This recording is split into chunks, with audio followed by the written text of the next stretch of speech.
Chagua Kenya unayoivunia, chagua Kenya unayoitaka. Tuungane pamoja, tujenge nchi yetu. Kenya ni moja, na sura ni moja. Tujiandikishe wote, tupige kura. Tujitokeze, tupige kura. Tunaimarisha demokrasia. IEBC, usawa kwa wote. IEBC, inaleta mabadiliko.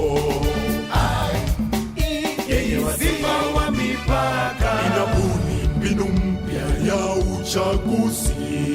Haki kwa watu wote. IEBC ni tume huru. IEBC, your vote, your future. Thank you very much. Ladies and gentlemen, as I said earlier, now come to the key highlights of this particular event. But before that, just want to introduce the next speaker, who, as per protocol, will introduce our chief guest. Therefore, he has a Bachelor of Laws degree, was admitted to the role of advocate in 1986. He has expansive experience, civil litigation, criminal jurisprudence, and employment law, international commerce, trade and investment law, among others. Ladies and gentlemen, let's take this opportunity to welcome the chairman of the Independent Electoral and Boundaries Commission to please come and make his remarks. Bwana Wafula Chebukati. Karibu.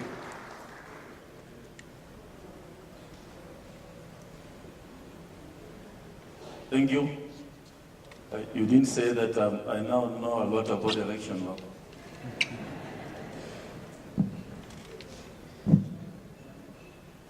Our chief guest, Dr. William Tunga, Chief Justice, the speakers of the Senate, who has left, Saka, the chair of JLAC, Honorable Cheptumo, also recognize the chair of CIC, Kioni.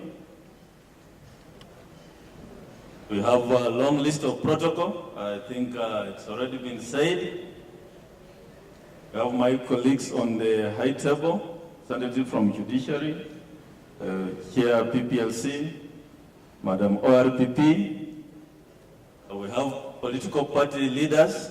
I see former presidential candidate Kurokot here. We have members of the donor community. Have our commissioners, staff from the counties, are all here. Invited guests, ladies and gentlemen, good afternoon.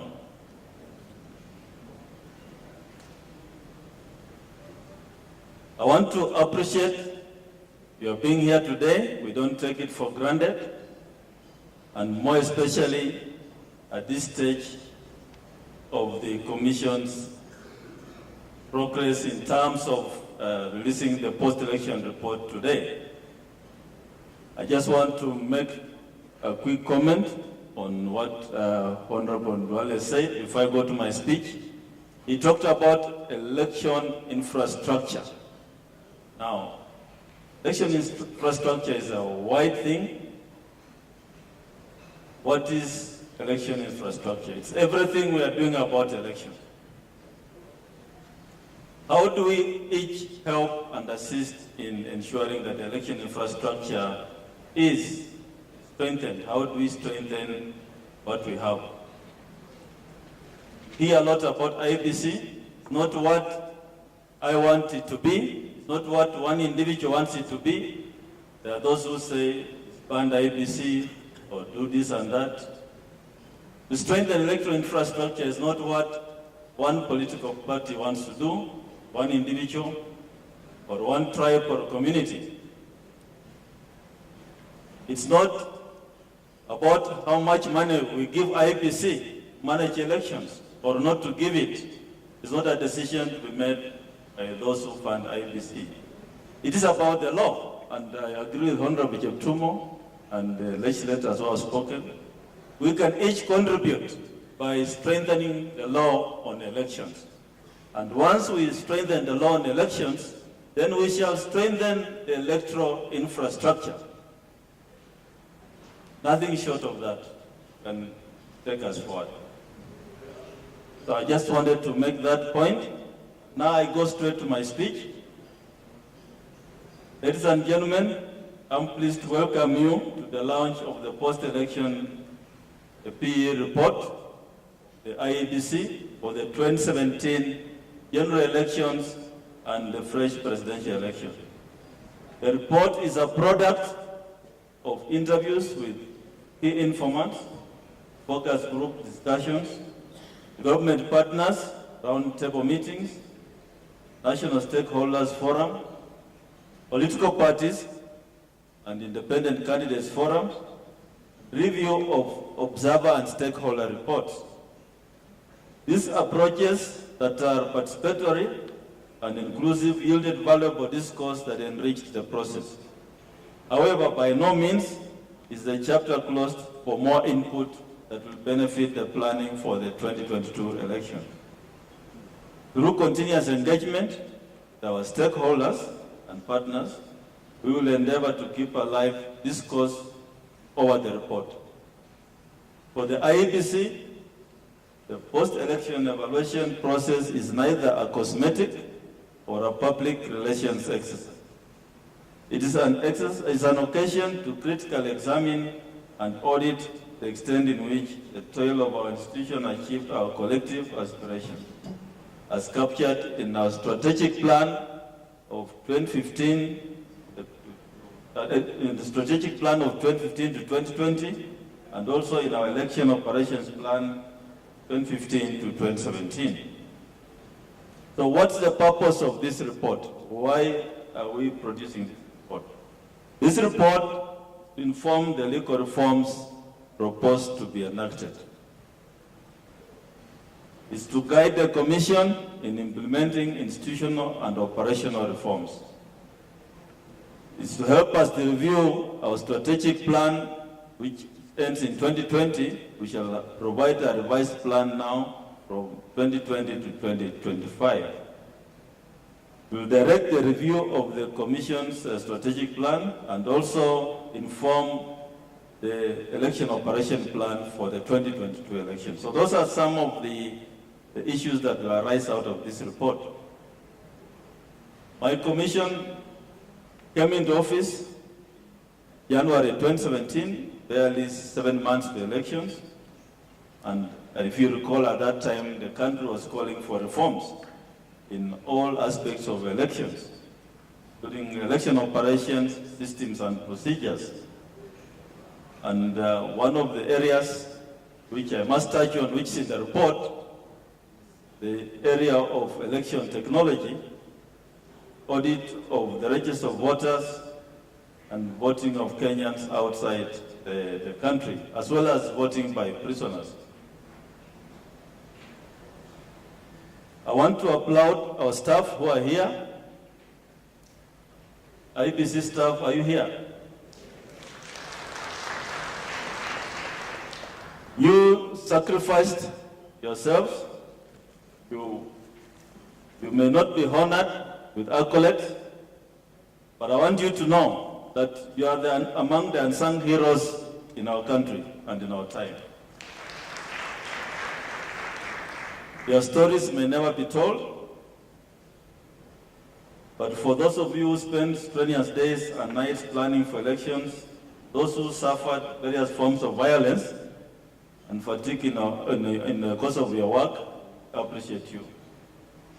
And if you all recall, some of you suffered violence from candidates, suffered violence from other individuals.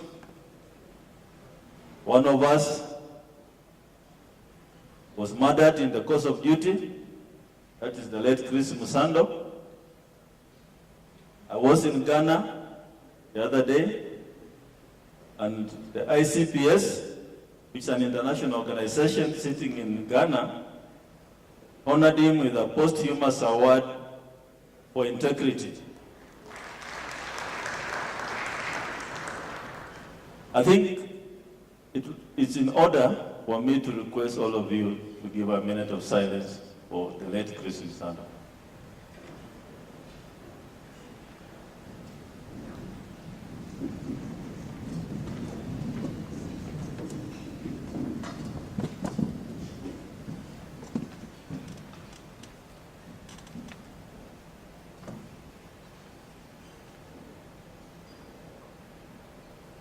Thank you.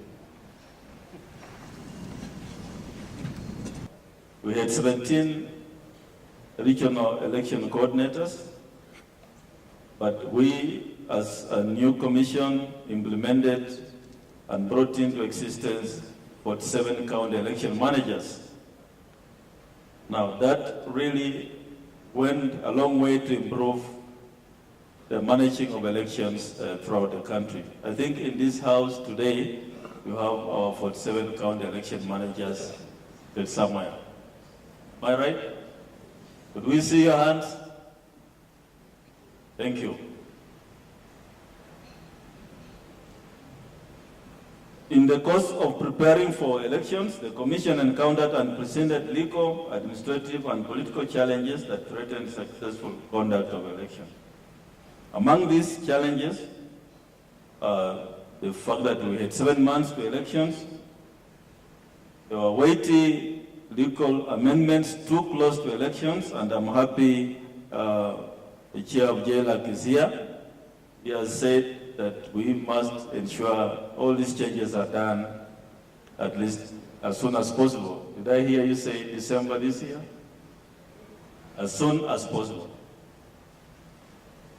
We also had a lot of court cases which were touching on elections, procurement, and other areas, and we could not be able to focus on preparation of the elections. But apart from that, there were also various disputes arising from nominations and campaigns, which are reported, and we managed to deal with those electoral disputes. After the elections, of course, we all know what happened. The Supreme Court nullified the presidential election, but it also mandated us as a commission to run a fresh presidential election.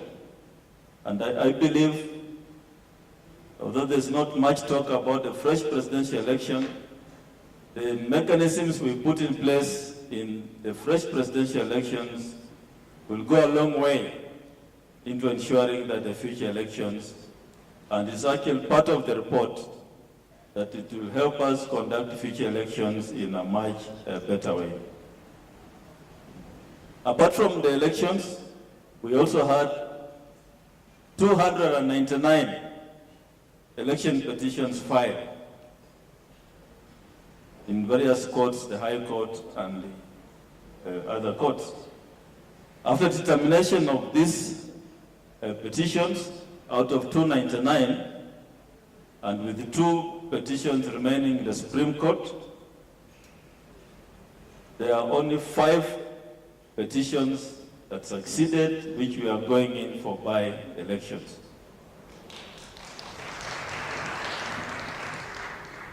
Now, 5 out of 299, what percentage is that? I would give it 98% or 97%. If you are a student, I think that's an A-star. So, I think the Commission did very well in terms of elections, at least at the 5 elections which we held. The problem of the presidential election going forward, and that's why we are here as a country, we need to do reforms and ensure that we should never have, ever have a presidential election annulled again in the country.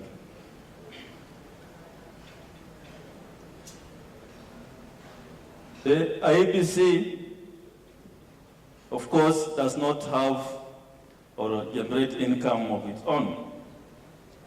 And I think I'll come to the point of the cost of elections. But before that, let me say And this is a question that has been asked on the streets. Why are we auditing ourselves? Now, there's a process called an electoral cycle. Electoral cycle starts with pre-election, election period, and post-election period. Now, this election cycle is actually a continuous series of activities. And some people think that IEBC should only be coming every 5 years to conduct elections. Now, that's not the case. We have a cycle which runs, it's a complete cycle. During pre-election period, we do continuous voter registration, do voter education, we do voter inspection and voter verification. We develop electoral legal frameworks. We formulate or review strategic plans of operations and election calendar. We do budgeting and procurement. Our staff are taken through training. There's maintenance and security of electoral equipment. And that's the time observers are also accredited. Some observers come for a long-term period. The election phase, you know what happens. It is registration of candidates. It is determination of disputes arising from nominations, campaigns, and breach of code of conduct. Like the Speaker of Senate said, he was a victim. Setting up election technology in the constituency and county is what we do during that time. Recruitment, training of poll officials, delivery of election materials, polling, announcement and declaration of results, election petitions, and by-elections also take place after the elections. The post-election phase which we have now, we do audit of systems and processes, also do evaluation and review the systems, technology, logistics, and procedures. So all these activities form part of the electoral cycle and demand funding. Now the impression that we need money only during elections is a contributor to non-preparedness of the Commission for Elections, because Treasury only releases money a few months to elections. Part of the report we are saying we should be given money throughout the electoral cycle so that we can be better prepared for the elections. For example, I'll give you an example. The famous story in Kenya is Ngua Sava, what happened to Sava. Now, the Commission, we know what we have, the information we have, but we need an external consultant to audit the server and give the information to Kenyans. But we can't do this without money, and our request for money has not been forthcoming from the National Treasury. And I'm happy the Chair of JLAC is here. Please help us when we bring the budget to ensure that some of these budget items are not removed. So we need money throughout the electoral cycle so that we can prepare ourselves for all electoral-related activities and fulfill our mandate in the Constitution. We remain alive the need for adopting electoral processes and technologies that are cost-effective. Our election is expensive because we have technology, but nevertheless, as a Commission, we are committed to ensure that we bring down the cost of elections. 2017 average cost per voter is $25 per voter, which is one of the highest in the world. I was in Ghana the other day, and they were complaining that the cost per voter is $12 and it's very high. We are the highest in the region.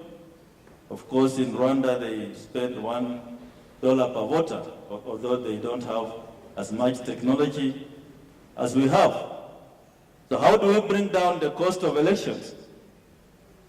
And I want to agree, and this is a position of the Commission, as Chairman Cheptuma said, we bought 45,000 kits 2017. They are still new. If we have made a request for money to ensure that we retain those kits,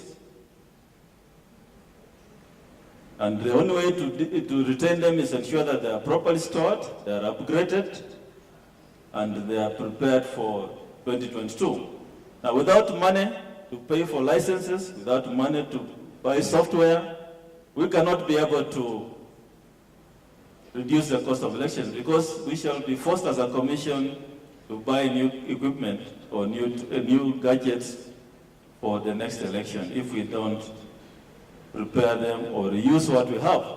And as a commission, we must ensure that we use what we have, but we can't do it unless we are facilitated by the National Treasury. If we are facilitated, the cost of elections will obviously come down. We shall spend much less than what we shall ordinarily spend. So let's all work together as a country and reduce the burden on the taxpayer by reusing the material we have and ensuring that they are properly stored for the next election. As a commission, we are not asleep.